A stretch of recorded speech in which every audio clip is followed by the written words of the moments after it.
Thank you, Mr. Chairman. Greetings from the happiest country in the world. And I'm also happy that still so many of you are present here in such a late time of the conference. So, my name is Sakari Pallaspuro, and I come from the Materials and Mechanical Engineering unit from the University of Oulu, Finland, close to on the Arctic border. And my colleagues from the same unit are Johannes, Sainio, Ghosh, Javaheri, Jukka, Kömi from the same lab, and from Institute of Joining and Welding from the Technical University of Braunschweig, we have Ann-Christin Hesse and Tim Engelke, who did a lot of the actual work there. So, short introduction, then what we actually did, what we got, and do we have some kind of conclusions about that. So, short introduction to the university. I'm happy because of this recent strategy chosen that basically one of the university's focus points are hydrogen future. I know we are not alone with this, and sustainable steels. So, to answer to these questions, we have the Center for Advanced Steels Research, which is the largest steel research community in Nordics, covers many institutes from Oulu, but also other universities within Finland. And basically, it covers the whole process chain from the minerals, liquid metallurgy, physical metallurgy, and then other relevant aspects. And yes, and within there, to answer to these problems and temperature effects maybe, we have a failure mechanisms research group where we focus on two aspects: fraction mechanisms and hydrogen embrittlement. So basically how things fail with addition or influence of, let's say, temperature and or hydrogen. So, getting warmer. So, let's get bananas. Of course, we start with this. We too are interested in these third generation advanced high strength steels in structural size scales with thicker plates. And yeah, what we very well know is that usually the higher the strength, the lower the elongation, deformability. But still, the research community is active in here, so zooming into this higher strength part, we see that still the same trend persists. And despite our good efforts on producing higher strain hardening, for instance, we are here in the same region, but I would also say that, and especially here in this conference, that elongation itself means nothing if we don't have toughness.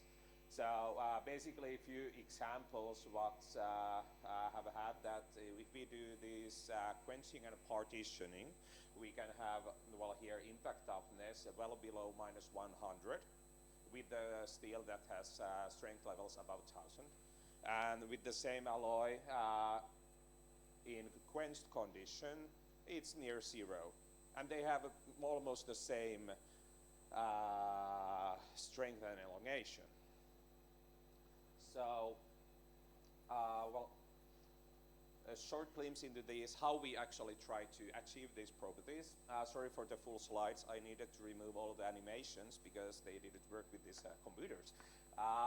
So basically high-strength steels, martensitic steels, lath martensitic steels, so low alloy, and lots of good presentations have already gone through this. So I just say that when we introduce this partitioning, so interrupted quenching, letting the carbon to diffuse somewhere, we basically produce thicker films of austenite.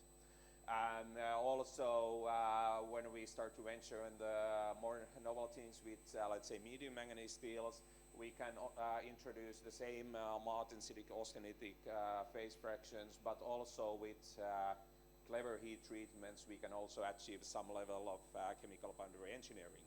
And these are something that we are browsing around, that how could these then behave in structurally significant manner.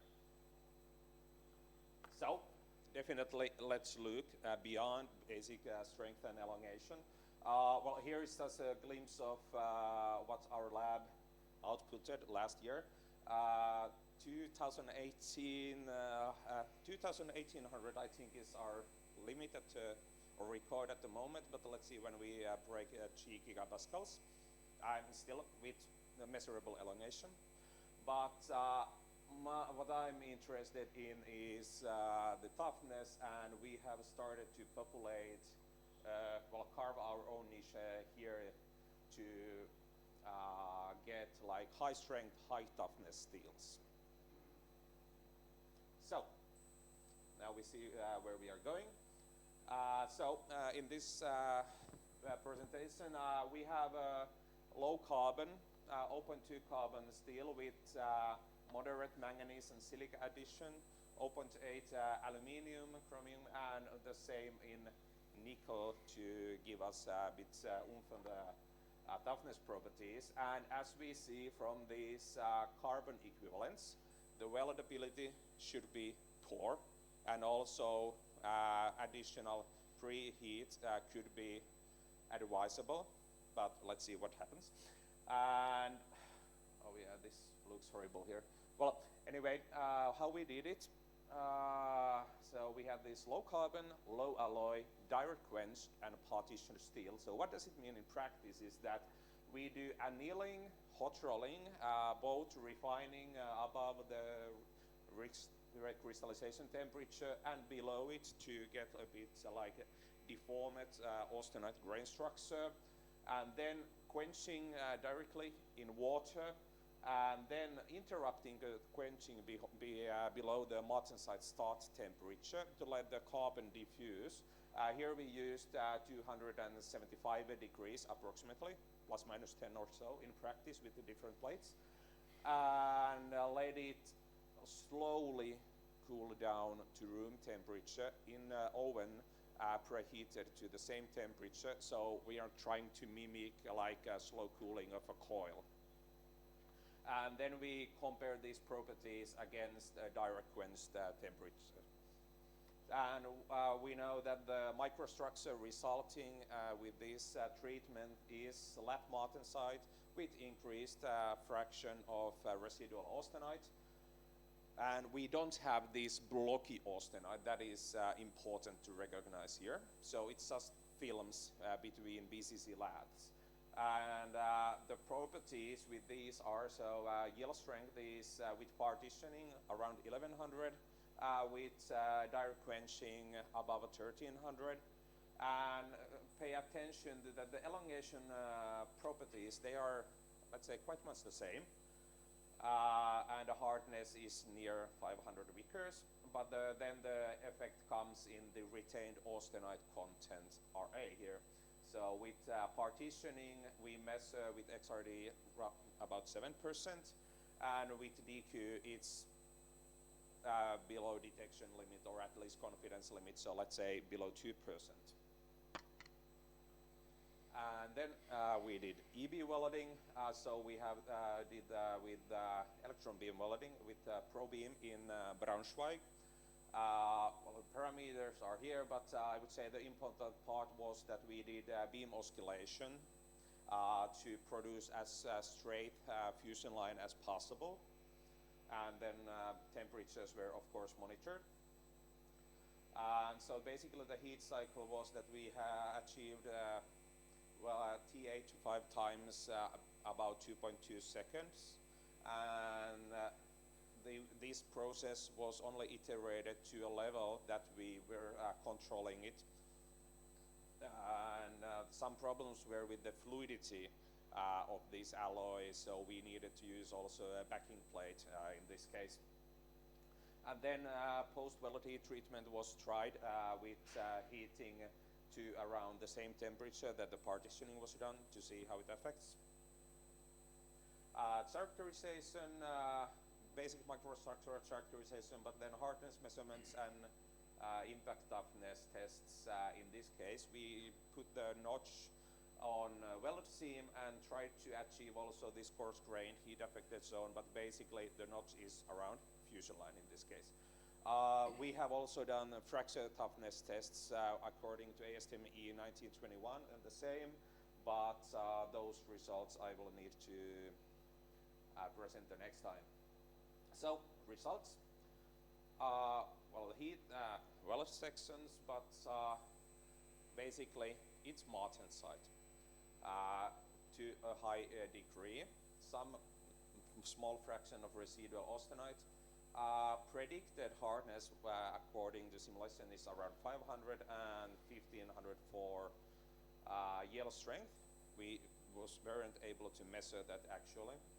But on the hardness profile, just to give you a short example on this, how does it look? Basically, in both cases, the welded seam is 460 vickers, as it should be the same. The softest dip in the most heat-prone area dropped to 330 vickers. And also, when we did this post-welded heat treatment at the same temperature, it resulted in approximate drop in of 20 vickers. No significant microstructural changes besides some carbide precipitation. Here in some color figures on the same mapping of these properties, and what is maybe noteworthy here that despite we have been very trusting in our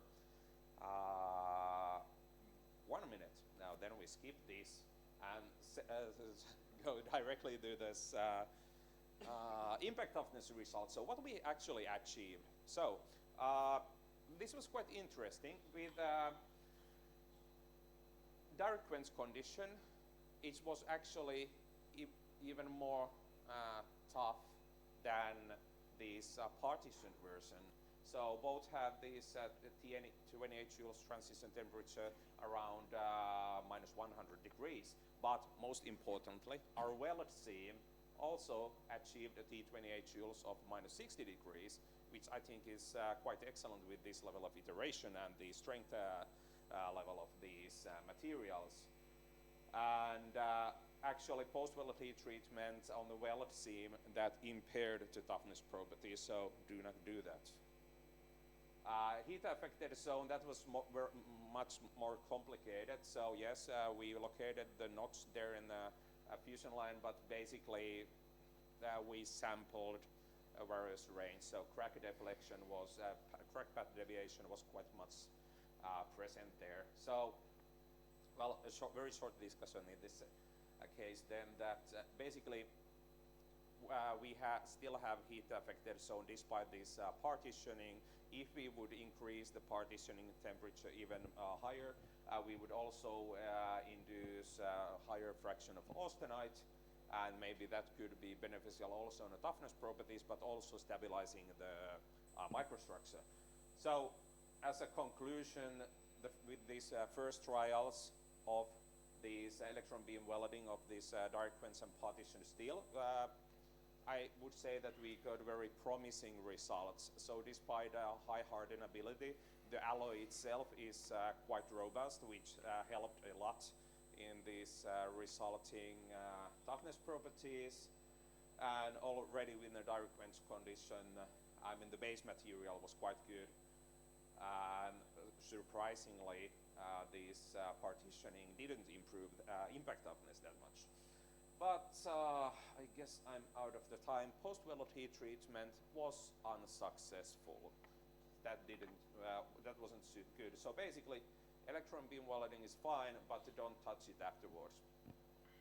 And further work will continue on communicating the fracture toughness results and correlating all these microstructural features to these. So with that, I say thank you.